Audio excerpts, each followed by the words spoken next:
Monsieur le ministre de l'enseignement technique et de la formation professionnelle,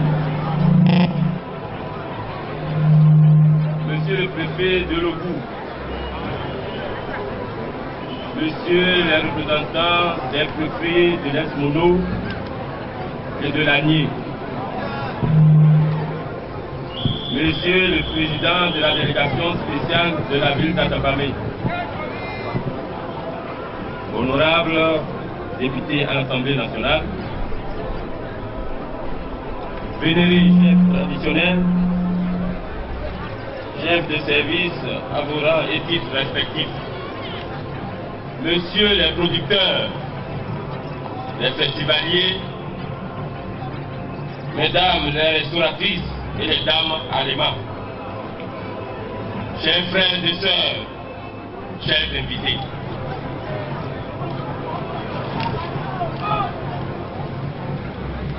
Notre savoir n'est qu'un îlot isolé dans le vaste océan de l'ignorance. C'est par cette assertion que je résume tout ou presque de l'apprentissage de l'homme sur terre que je débiterai ce que je définis non comme une allocution, mais plutôt comme une confidence que je tiens à partager avec vous, mes frères et sœurs du Grand Ogooué, aujourd'hui. En réalité, notre région, le Grand Ogooué, a été culturelle bien avant d'être économique et politique. Depuis l'origine, nos cultures sont entrées en résonance, faisant progressivement émerger les héritages des émotions, une conscience à partager. Dans l'échange comme dans l'épreuve, les peuples du Grand Ogooué ont forgé au fil des temps une culture, une identité et des valeurs communes. C'est pour cela que chaque année, l'association Iré Ogooué apporte sa pierre à l'édifice pour l'organisation de la Semaine du patrimoine culturel du Grand Ogooué, abrégée la SPCGCO. Nous sommes encore en effet réunis ce jour pour célébrer la 4e édition de cette Semaine du patrimoine culturel du Grand Ogooué. Un événement qui retrace dès lors l'histoire de notre association Iré Ogooué, dont j'ai l'insigne honneur de représenter aujourd'hui. Au nom de ses membres, je vous souhaite la bienvenue ici à Atabamé, la ville de cette colline. Nous naissons, grandissons et faisons de longues pérégrinations avant que le crépuscule jette son ombre sur nos vies.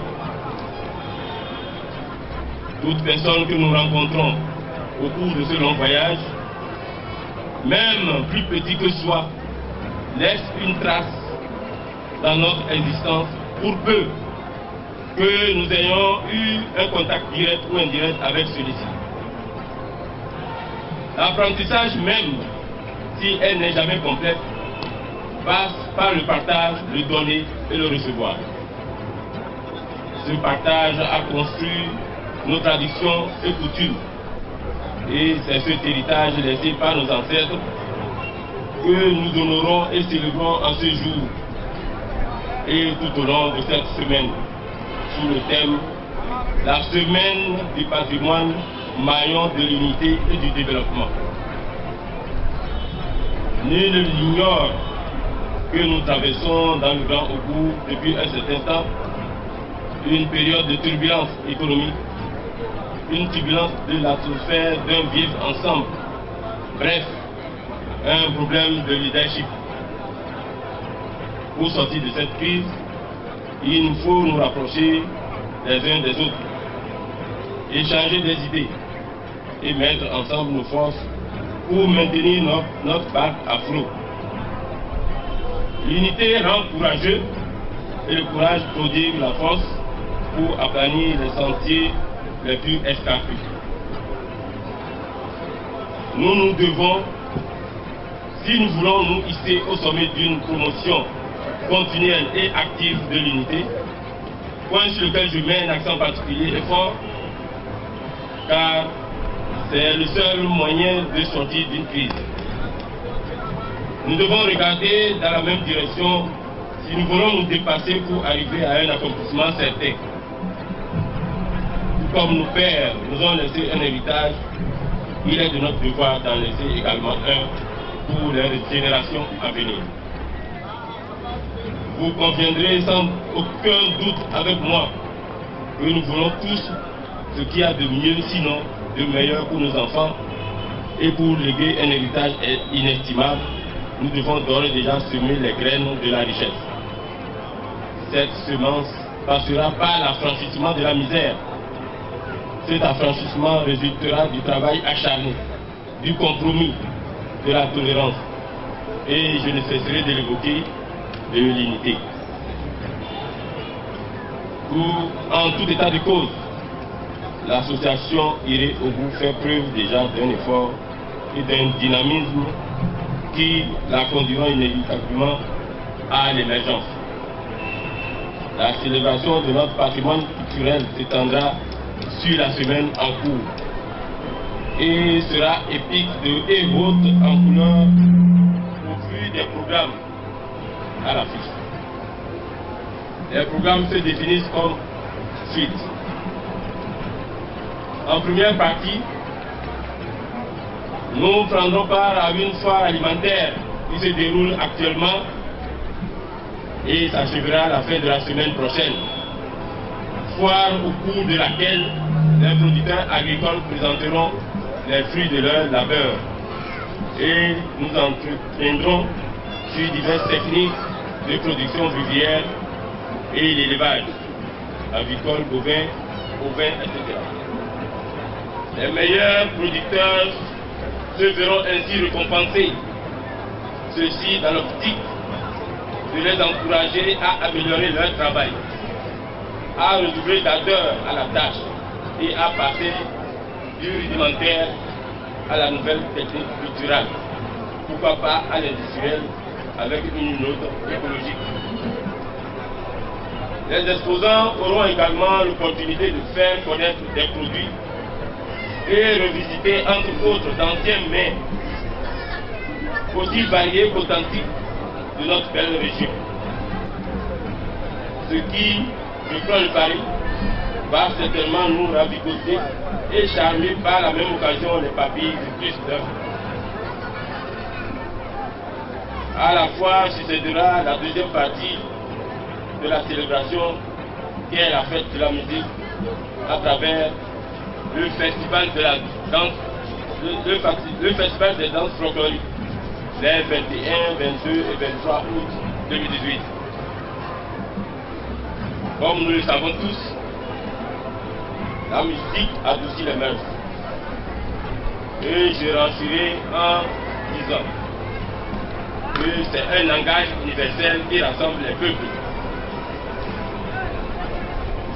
Le festival des groupes folkloriques vous amènera à la découverte de divers groupes qui vont se relayer et rivaliseront de talent et d'originalité pour nous faire voyager à travers les chants et danses aussi entraînants que spectaculaires.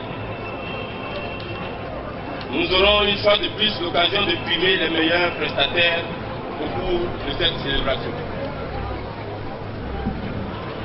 Nous ne saurons marquer la fin de cette célébration sans rendre hommage à la femme. À cet effet, nous aurons en dernière partie, le vendredi 24 août 2018, l'apothéose de l'élection de la dame allemande, qui consiste à la valorisation de la femme en général et du grand Ogooué en particulier. Cet événement du genre se définit comme un concours à la suite duquel sera élue et couronnée la jeune dame méritante, comme l'indique si bien l'appellation elle-même, dame allemande, une femme physiquement et économiquement constituée pour arguer l'étendard de notre région. Optimiste et confiant, à l'avenir, je nous souhaite de recevoir autant que nous donnerons tout au long de cette semaine. Je souhaite que la fête soit couronnée de succès et par-dessus tout, que nous sortions tous enrichis de cette célébration dans la bonne humeur et la convivialité. Je ne saurais terminer cette allocution sans rendre hommage à cet homme culturel, le chef de l'État, son Excellence fort, Ousmane Yassibé, qui a toujours œuvré pour un vivre ensemble en exhortant le 26 avril 2012 les uns et les autres à veiller et à consolider les bases d'une société moderne et à rester en phase avec son histoire, sa culture et ses réalités. Que la fête soit belle, mais également mémorable. Merci à tout le monde.